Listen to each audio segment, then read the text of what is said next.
Shalom and greetings, everybody. Brother Nicholas James Vanderlane. Victory for the people of Israel from by the narrow path, which are the Ten Commandments. Today is the 5th day of the 6th month on Elohim Zeta Priest Enoch Dead Sea Scroll Solar Calendar.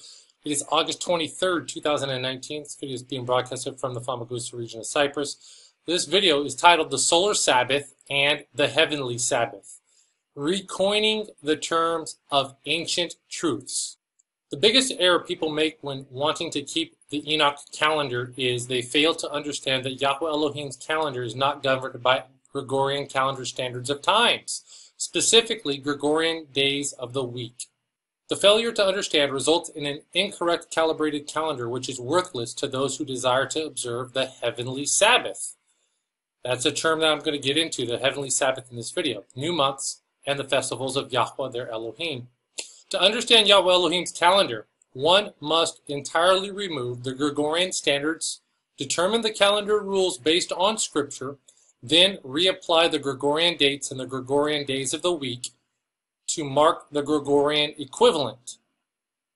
It is extremely important to notice that the Sabbath, new month festivals, and all the festivals of Yahweh are all celebrated in heaven. The purpose of Elohim's calendar is for us here on earth to literally sync up to the events going on in heaven. This is very deep, right? So let your will be done here on earth as it is in heaven.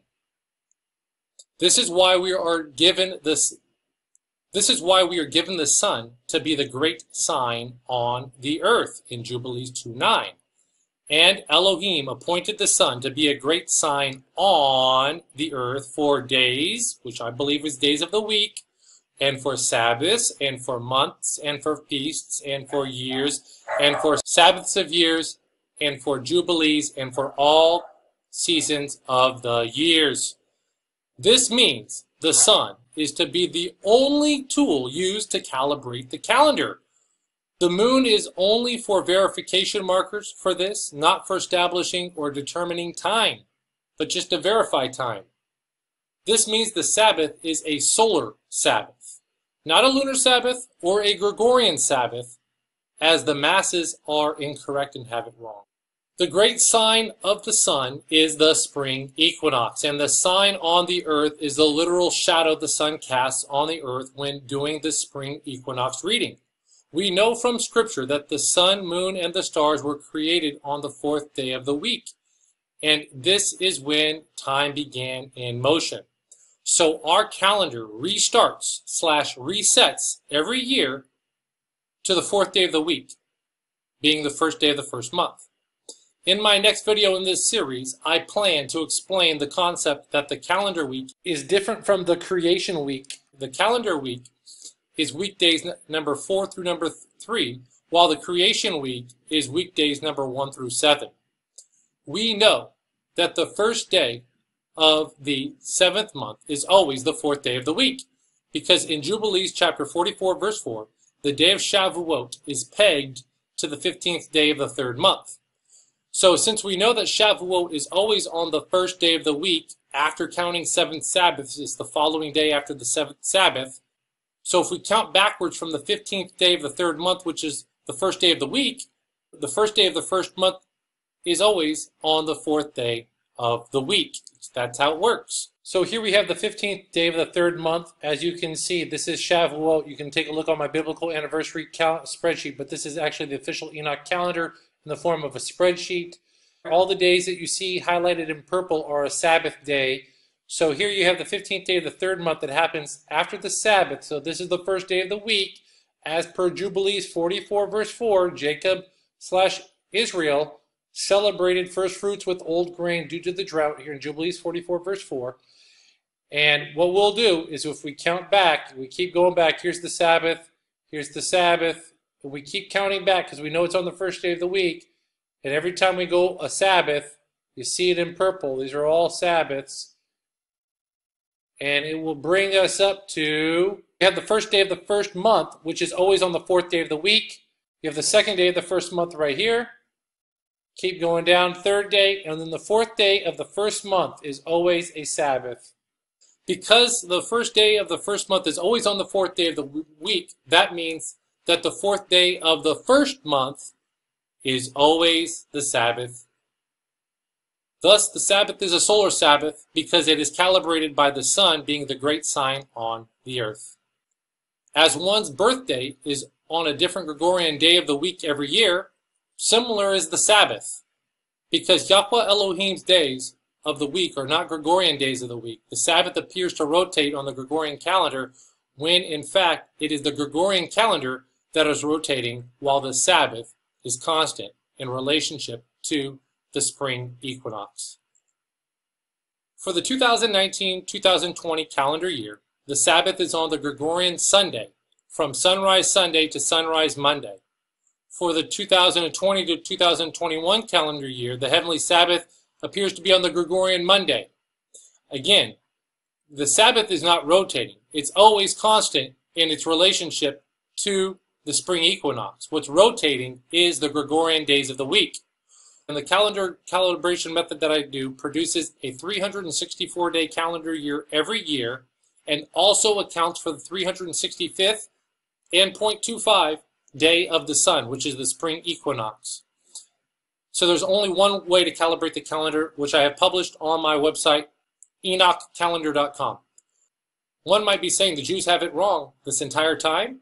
Yes, there are Jews aware of this calendar and know that the rabbis have a big problem. They can't admit it because they take stock merit in their Sabbath. Also, the Seventh-day Adventists, too, have had it wrong, all along with the Messianic believers who have adopted the Gregorian Sabbath. But at the same time, along with other believers, they have correctly honored the day by keeping the day they best understand to be the Sabbath, to be sanctified. This is speaking of the Messianic believers in Yeshua HaMashiach / Jesus the Christ. Using rough math, not including the leap years, this means about 1 out of every 7 years, they unknowingly celebrated the Sabbath on the heavenly Sabbath day, and 6 out of 7 years not so. This same goes for the Christians who worshiped on Sunday and kept Sunday sanctified, not cooking, buying, or selling, domestic or servile work, or doing their own pleasures on this day. They kept the heavenly Sabbath unbeknowingly 1 year out of every 7. No man can be justified before Elohim by keeping the Sabbath. But if we are justified by faith in Messiah Yeshua, we are called to keep the Sabbath as part of the sanctification process, part of the commandments. He said, if you love me, keep my commandments. Speaking of the 10 commandments, plus the new commandment to love the brethren. Sanctification is a person doing the best that they know or have been exposed to. The process of sanctification is unique to that person's own time, what they've experienced. Micah 6, verse 8, He hath showed thee, O man, what is good, and what doth Yahweh require of thee, but to do justly. Keep the last 6 commandments. Love mercy. If you love mercy, that means you love it because you know you need it, and also that means if you need it, you have to give it at that same measure. And the last is to walk humbly with your Elohim, which is keeping the first 4 commandments. The Sabbath is one of those. In this video, I hope I have demonstrated the solar Sabbath, which is the heavenly Sabbath, and the instruction that we are supposed to sync our calendars up with the heavenly Sabbath being done in the heavens. In one of my next videos, Yahweh willing, I live and I can produce this video, I will be producing a video on the songs of the Sabbath sacrifice. There was 13 psalms or songs of the Sabbath sacrifice found in the Dead Sea Scrolls, 1 for each Sabbath of each quarter of the year. So 13, 13, and 13, that makes 52 total Sabbaths in a year. We'll be taking a look at those and looking at at the events going on in heaven while we're down here on earth. So I'm signing off, and hopefully you're blessed by this video, and shalom. For all of you who are new to the calendar or learning about the Enoch calendar, you got to be aware because there are a lot of incorrect and wrong calibrated Enoch calendars out there. This is a growing list that I have on my website. Leland Jones publishes a false Enoch calendar, as well as Derek Limbaugh of the Zadok Way YouTube channel as well. So I have documented both of those on my website. So their calendars that they publish for this year are not good. And they weren't good in the past either.